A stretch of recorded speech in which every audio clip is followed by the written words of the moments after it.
Okay, we are back, and we're going to talk some more Lumix Micro Four Thirds wildlife today. I've been really in struggle mode trying to bring this video to the masses of Lumix wildlife shooters. I don't know what I'm doing, I guess trying to learn a new camera system, but the first time I shot it, I tried locking, well, I didn't try, I accidentally locked focus to this tree behind me. Then yesterday I shot it, and the autofocus was, again, not working. Thought it was doing okay, and then I checked the video and everything was out of focus, and then, thought maybe it's a firmware issue, wasn't sure what was going on. This morning I realized I had it in animal detect, and that's why it wasn't working. So it seems, looking at the screen, it looks like it's tracking me very quickly. I really hope it is, because if it's not, you won't see this. I'm not doing this video a third or fourth time. So anyway, we're on the 10 to 25 1.7. I just picked up a used copy of this lens, and I really, really like it. It's just cool. It's small, and it's kind of everything that I want to talk today about Micro Four Thirds. So as a sidetrack, the 10 to 25, a lot of people say, it kind of defeats the purpose of Micro Four Thirds because it's big and heavy. Well, for one, it's definitely not heavy. It's very, very light, especially for what it is.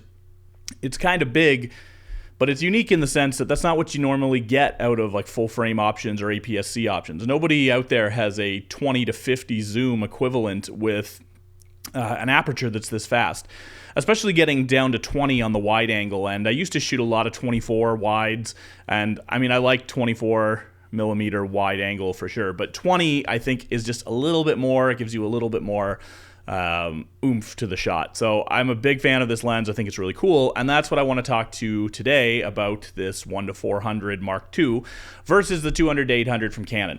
Now I know I can hear all the Canon people are going to get mad, they're going to get upset, and I am going to trash your lens, so buckle up. But I've owned both. I have some thoughts. I think I'll be fair.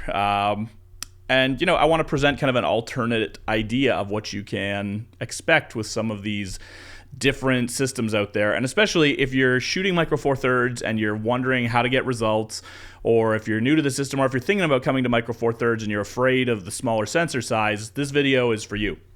There are, there's lots of cases, I think, where a full frame system is definitely going to have some advantages that you can't get on Micro Four Thirds. The biggest one would probably be background separation. And honestly, even like when you look at, I looked at medium format on the Fuji system several times, and that was one of the big drawbacks for me, is that there weren't any lenses that were fast enough to really just crush that kind of 50 millimeter f1 zone that you can get on full frame.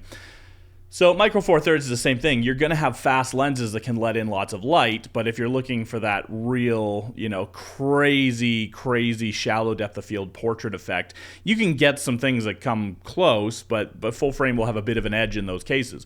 For wildlife uses, that doesn't really matter, because most of your background separation in wildlife is going to come from composition, as I will show with a couple of samples here. Doesn't really matter how fast the lens is in a lot of cases, because it's just often going to come down to where your subject is. Part of that's going to be planning, and part of that's going to be patience. Do you have the time and the fortitude to wait for something to kind of show up exactly where you want to take a picture of it? I don't always, so that's definitely a struggle. But I think if you're shooting wildlife and you're shooting in a hide all the time, and you've got money and you can afford to spend the money on a big prime, and you don't mind the mobility impairments of that, you can carry it, or especially, again, if you're going to have it buckled up to a tripod, then sure, a 600 f4 on a big full frame sensor, that is going to give you a little more horsepower when you're shooting. But for a lot of us, and I would argue for the best wildlife pictures, they're not taken from a hide. That's very kind of tourist approach. Sitting at a hide with a camera on a tripod, what kind of shot is that getting you? It's getting you the same shot that the last person who paid the tour guide got. So if that's what you want, and if you're willing to spend, $15,000 on a lens and $5,000 to $10,000 on a body, and then all the money on the trip just to go sit in a hide and shoot the same, probably baited animal everybody else shot, then my channel is probably not for you.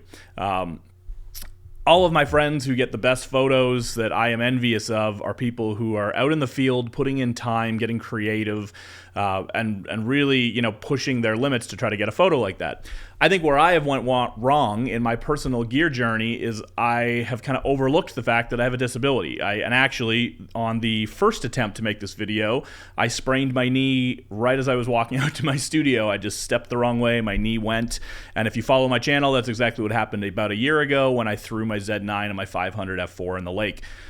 So moving to Micro Four Thirds has been a lesson for me to kind of remember that I need to think about my safety and my mobility. What I'm able to do has to be my first and foremost concern. And also, like, I'm doing a lot of mobile shooting now. I'm in the car, I'm going to work, I'm busy, I've got 2 kids, I don't have a lot of time. So if I'm out on a walk with my 2-year-old, I'm not in a position to carry a 500 f4 in a monopod and set that up while I'm also watching him. So having a lens that's, this big, and of course, the first 2 times I shot the video, I had the lens. I don't have it right now, and we're just going to cope. But it's smaller than a water bottle. Like, it's literally a tiny little lens, and that gets me to the comparison to the 200-800. Now, in the interest of not being prepared, I also don't have a lot of 200-800 files. I don't know what I did with them. I have like 6 on my computer, and they are a couple pictures of a hawk in the fog far off in the distance, and a couple pictures of my kid walking down the road. I don't have any songbird pictures, anything that I shot. I have a few samples on Instagram, and I don't know where everything else is. So it is what it is, but there's lots of very clinical, good tests of the lens out there if you want to see results. But here's my thoughts, and here's why I sold it. I got that lens day one. I traded in my 500 f4 after I had spent a bunch of money getting it fixed back up. And I just decided the 500 is too heavy, and the 200-800 seemed cool. I liked having a zoom. It was a lighter weight, all those good things. But then it showed up, and I realized, like, it's still, it's a big lens. It's heavy-ish. It's not heavy when you're using it, but it's heavy in the sense that if you're just going for a drive, you're picking up a 4.5-pound lens. It's kind of long. It doesn't just easily fit into any type of bag. You're going to need a dedicated camera bag, all those things. So again, if you're going out wildlife shooting, then you're not really going to find a problem with that. But if you're just going for a drive, or if you're just trying to have your camera with you in case you see something, then it's not an everyday carry type of wildlife lens. And I think that's always been my issue with that notion of everyday carry wildlife lenses, is that you're giving up too much quality to make that trade. Like, yes, maybe you've got a cheap 70-300 zoom lens that's small or something, but you're not getting a lot of image quality out of that. Until now, this 100-400 Mark II is really, really good. It's really sharp. Let's get some stats here. So the 100-400 Mark II from Panasonic Leica is 2.2 pounds, and it comes in at $1,600 US. The Canon 200-800, so the same focal length, is $1,900 US, and it's 4.5 pounds. So you're looking basically an extra $300 US and double the weight. The Panasonic Leica is a stop faster. It's 6.3 versus f9. So that's important, considering a lot of people will be shooting the 200-800 on a full frame. But I would say if you're shooting it on a crop sensor, now you're dealing with essentially the same, you're kind of losing a stop on Micro Four Thirds but gaining it on the lens. But I'm comparing this mainly to shooting with the R8 or the R6 Mark II or the R5, because those are cameras I'm familiar with. So I think, you're losing a stop of light on the Canon lens, but then you're gaining probably 2 stops of noise performance on the sensor. So you're coming out a little bit ahead there. You're coming out a little bit ahead in depth of field, but I'm going to show some examples with the 800 f11 as well. I mean, you're not getting a noticeable difference there. So for me, the big thing is the weight, the size, but also the minimum focus distance. And that's going to be the first example that I show. The Canon is twice, I want to say it's 12 feet versus less than 5 feet on the Panasonic Leica. So let's jump over here into a comparison, and we just have to get this pulled up. This is super sketch. I'm going to do a screen recording of Instagram. Yikes. But it will prove our point. So 3, 2, 1. Here we go. Okay, so this is the 200-800. And what did I say when I shot it? This was minimum focus distance on a chickadee in my yard at my bird pond. I liked that the minimum focus distance was short, 12 feet. I thought was very crazy because I was used to shooting the 800 f11, which is 20 feet. So that's a big difference. 20 feet is too far. My pond from my blind at my pond to where the songbirds perch is about 15 feet, and I often like to just sit on the bench and just kind of relax and shoot birds that show up. And when I do that, I'm looking, about 10 feet. And then sometimes with the chickadees and some sparrows and other comm birds, I can actually stand about 4 or 5 feet away from their perch. And if I kind of stand in the bushes, they'll be pretty cool. So I thought it felt good. It was sharp, well-made, focuses fast. I still feel all those things. It's a sharp lens. You can't tell here as well. I mean, this is compressed by Instagram and then again by YouTube, but this was a very sharp photo. It should be. I mean, when you're that close, this was uncropped. So focus was fast. It's not as fast as some of the other Canon lenses, but it was good. I don't love that plastic Canon thing. I don't love the white lenses either, but if you're into Canon build quality, it was built well. There's no complaints there for sure. But I think my biggest issue, too, at the time was it's really expensive compared to the 800 f11. And my other thing, and this is a gripe on the Panasonic Leica, too, but 200 on the wide end is not that useful. I mean, it's nice to be able to zoom out and zoom back in if you're trying to find a subject, but 200 is a weird focal length. Like, you're not doing a lot of environmental work there compared to 100 millimeters on like a 100 to 400. So this is the Canon, and then here is the Lumix. Now, right away, you can see the bird is almost twice the size. It's a way bigger bird standing in the exact same place, shooting the same perch, and that's because the minimum focus distance on this is about 4 feet or 4.5 feet or something like that. So that's really, really wild. I'm not going to compare sharpness. They're both super sharp. The autofocus on them both seems about the same.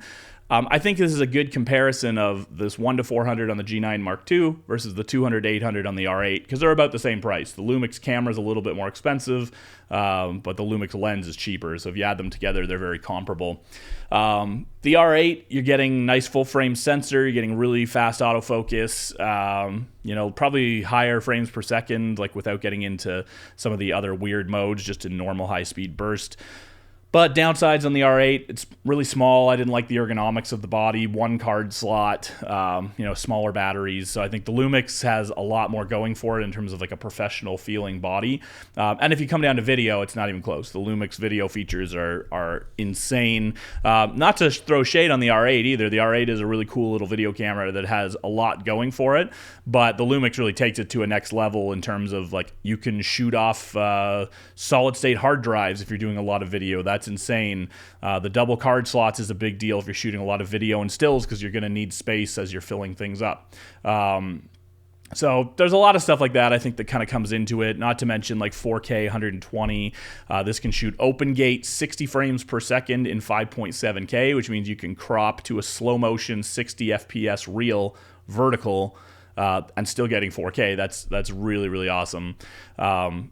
So I think, if you're shooting video, the Lumix is a clear winner, but obviously the R8, the 200-800 is a great kit. But for me, it really does come down to portability. It's just not small. You've got this tiny little camera, but the lens is still really big, even when it's zoomed out. The 100-400 is cheaper, smaller, lighter, can focus faster, and I can just toss it into my camera bag. To me, that's just way, or into my work bag. That's way more flexible. So I want to show some other things here. When we compare, let's get to Lightroom, and I was out for our first loon paddle of the year, and this is comparing the R8 with the 800 f11. And honestly, I'm a way bigger fan of this lens because this lens feels a lot more creative to me. Yes, the minimum focus distance can be an issue depending what you're shooting, but f11 versus f9 is not a big deal. And I would say the 800 is way cheaper, or it's way cheaper and way lighter. So it's way more gettable for lots of people, but it's also it's an easier lens to pack. It is a little bit long, but again, it collapses down. They're a similar size. But what's interesting, my friend Matt shot this, and this is a JPEG, so it's had in-camera noise reduction, and then over here, I just added Lightroom noise reduction to my RAW.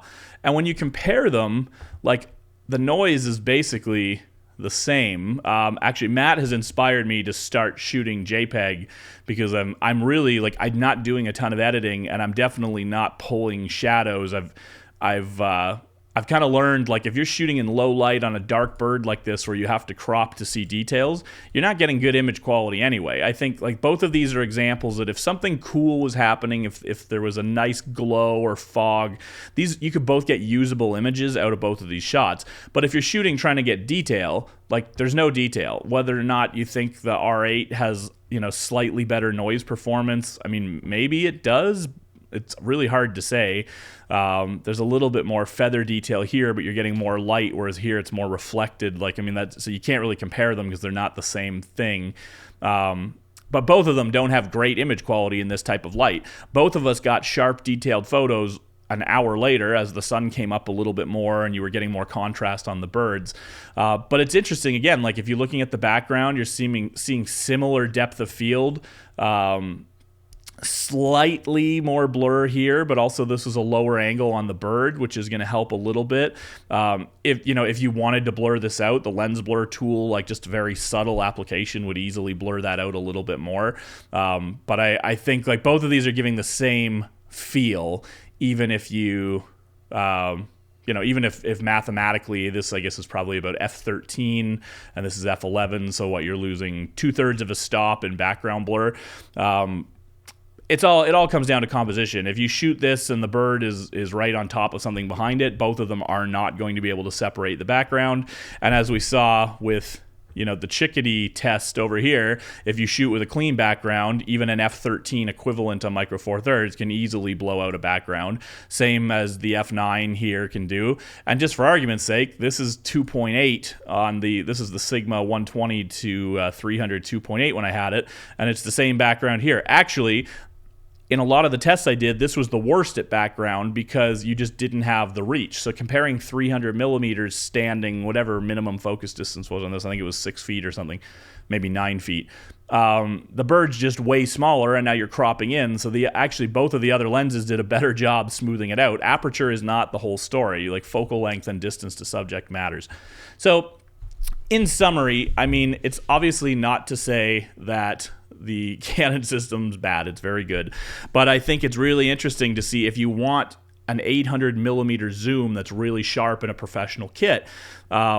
Lumix has a really compelling offering, and yeah, there have been other options like Olympus makes or OM whatever makes a 100 to 400, but it's bigger. It's just a bigger, bulkier lens. This is so small. Like this is equivalent to a lot of like 70 to 200s. It's a 77 millimeter focal or filter thread, and yeah, I mean it's literally smaller than most water bottles. This is a tiny little lens, but you're not giving anything up in image quality. So excuse me, hats off to Lumix. I'm a big fan of this lens.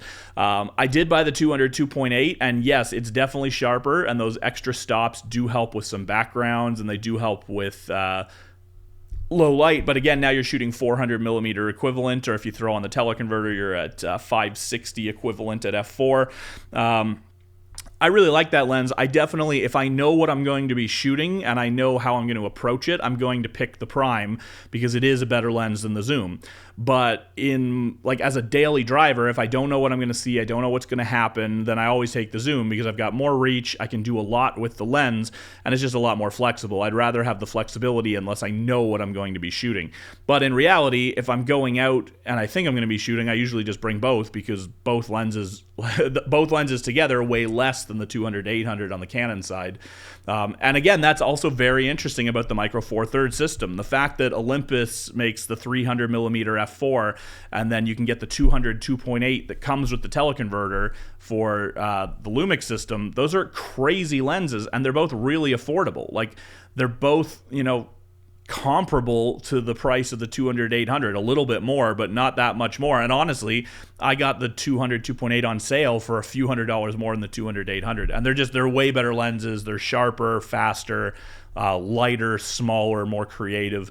That's what you want out of Micro Four Thirds. You don't want things like what OM Systems did with the stupid new Sigma built 150 to 600. That's a dumb lens on the system. Why are you spending almost $4,000 for a big beastly lens that's gotten some sketchy sharpness reviews? Like, sure, it's a usable lens. Maybe it's even, any lens like that's going to get you good results. if you shoot it properly, but it's just very counterintuitive. You shouldn't need 1200 millimeters for regular photography. If 800 millimeters is not enough and you're shooting most animals, then you're just not close enough for good image quality. 800 millimeters cropped to 1200 is going to be fine for almost anything you're shooting, especially if you're getting more shots, because it's a more portable kit.